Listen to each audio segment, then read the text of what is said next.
Tere kõigile, mina olen Johannes Mattias Toome ja selles videos räägib ma üldisemalt, mis on referaat ning mis on selle kirjutamise tavad. Referaat on kooli kontekstis mingit uurimistööd või teemat kokkuvõttev tekstiline osa. Enamasti koosneb referaat teistest allikatest kokkuvõetud info analüüsimisest, uurimistöö puhul ka uurimistöö praktilise osa kirjeldamisest. Näiteks saab referaadiks olla kirjutis, kus analüüsid erinevate allikate põhjal, mis on plagiaat. Uurimistöös näiteks võib olla uurimus erinevate õunatüüpide saagikuse võrdlusest, mis puhul koosneks referaat varasemate taoliste uuringute kokkuvõttest ja enda eksperimendi tulemuste analüüsist.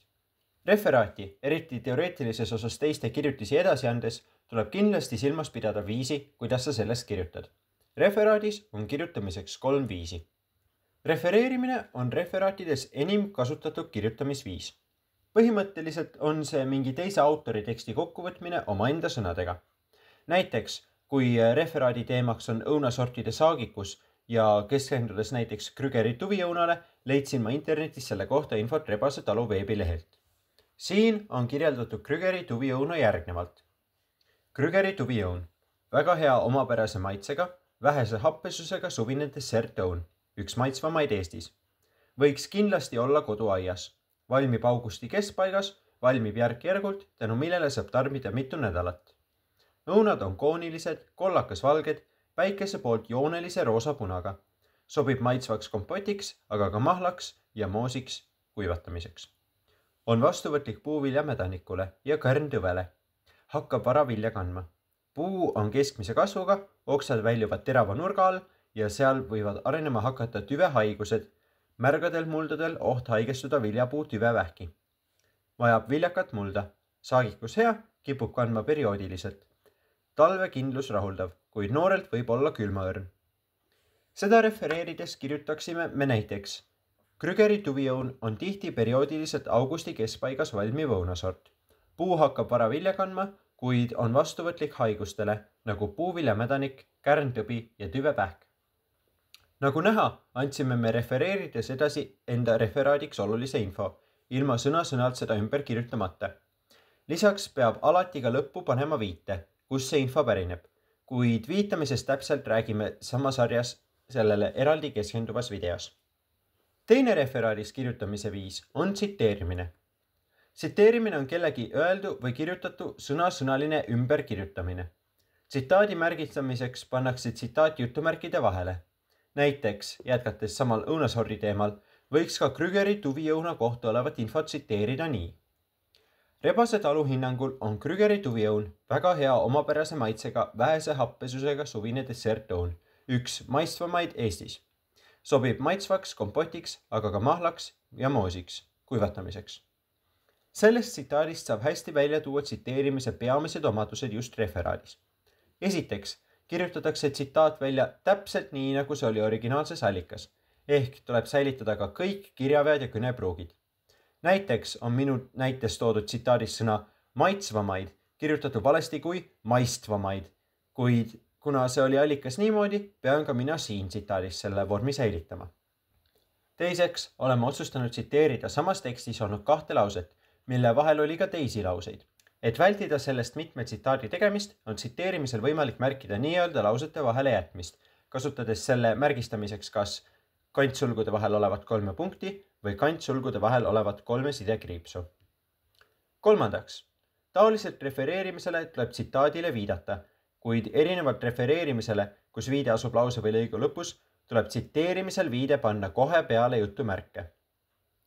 Lisaks, tihti viidatakse tsitaadi päritolule juba sellele eelnevas tekstis, kasutades sõnastust nagu autor on selles raamatus välja toonud ja siis tuleb jutumärkides tsitaat. Tsiteerimisel tuleb meeles pidada, et seda ei kasutataks liiga palju. Kui enamus uurimistööst või referaadist koosneb tsitaatidest, jätab see mulje, nagu sa ise ei olegi võimeline mingeid teemasid kokku võtma. Nii et isiklikult soovitan ühes alapeatükis tsiteerimist kasutada ainult 1-2 korda. Parafraseerimine on enamasti kõige harvemini kasutatav referaadi kirjutamise viis. Parafraseerimine on nagu refereerimise ja tsiteerimise vaheline kirjutusviis, kuna samaaegselt tsitaadile antakse edasi pigem mõni spetsiifilisem mõte, mitte ei võeta kokku mingit suuremat infot kuid samas sarnaselt refereerimisele antakse mõte edasi oma sõnadega. Näiteks, kasutades sedasama õuna näidet, saab originaalset 2 esimest lauset parafraseerida niimoodi. Krügeri tuviõun on Eestis populaarne suviõun, mis on tuntud oma unikaalse, kergelt happelise maitse poolest. See valmib järk-järgult alates augusti keskpaigast, andes sellele pikema korjamisaja. Nagu näha, annab parafraseering edasi originaalteksti sisu selle kirjaviisi muutes. Lisaks taoliselt tsiteerimisele ja refereerimisele tuleb ka siingi märkida ära allikas sellele viidates. Parafraseerimise alla läheb ka näiteks võõrkeelsest tekstist tuleneva tsitaadi tõlkimine. Isiklikult mina pigem toetuks refereerimisele ja tsiteerimisele, kuna kui parafraseerimisel algteksti liiga sarnaselt edasi anda, võib tekkida plagiaadi oht.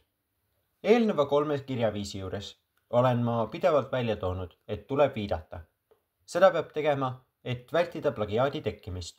Plagiaat on kellegi teiste ideede või sõnade esitamine enda omana. Plagiaat tekib näiteks siis, kui anda edasi mingist raamatust pärinev idee, andmata teada, et sa selle raamatust võtsid. Plagiaat võib olla ka see, kui viidata, kuid ilma tsiteerimata seda teksti suuremalt jaolt samaks jättes. Siinkohal tuleb mainida, et pelgalt sünonüümide kasutamine ei ole piisav ning on ikkagi plagiaat. Hoiatus.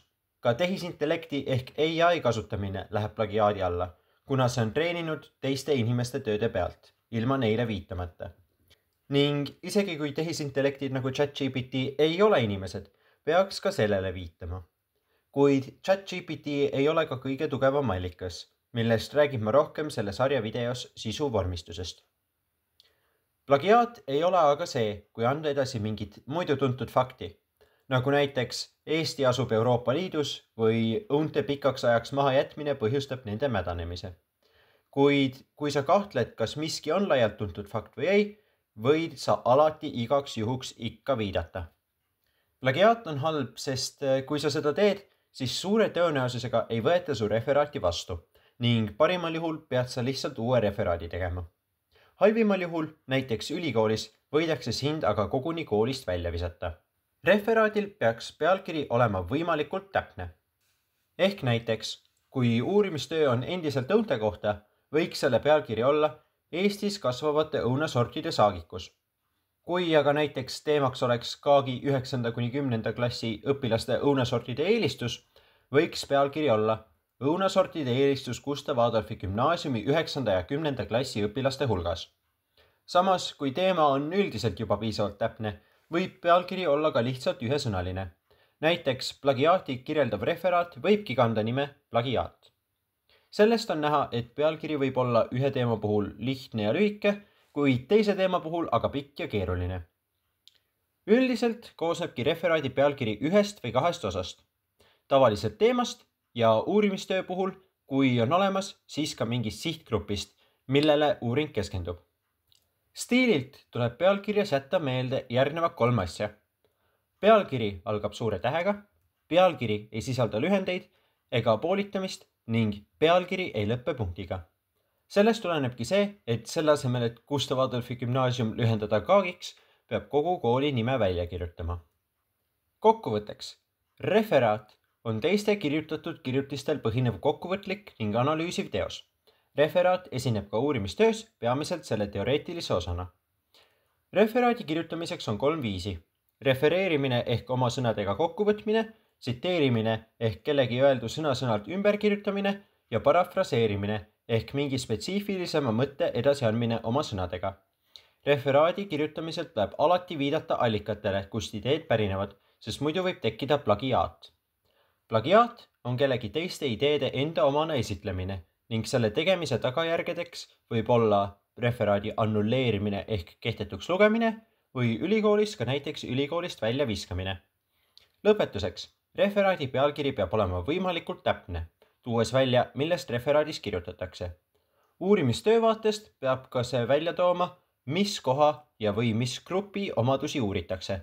Pealkirjades ei tohi ka kasutada lühendeid ega poolitusi. Mina olen Johannes Mattias Toome, tänan vaatamast ja kohtume sarja järgmises osas.